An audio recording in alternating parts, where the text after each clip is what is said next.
Ang reshuffling o kanang nga paglahugay sa mga LTO District Head dako daw tabang para mapakgang ang korupsyon sa LTO. May detalye ni si Kaposo Jerwin Paglinawan. Super Radio Balita sa Uto.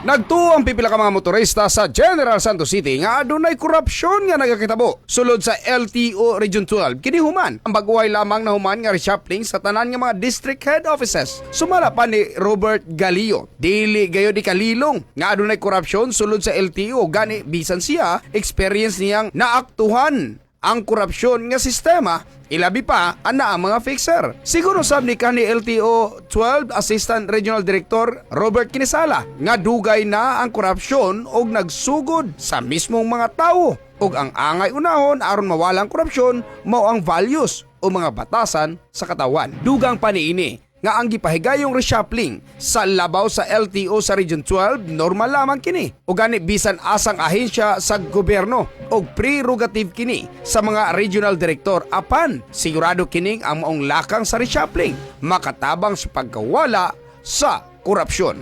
Ako si Jarwin Paglinawan para sa Barangay FM Super Radio.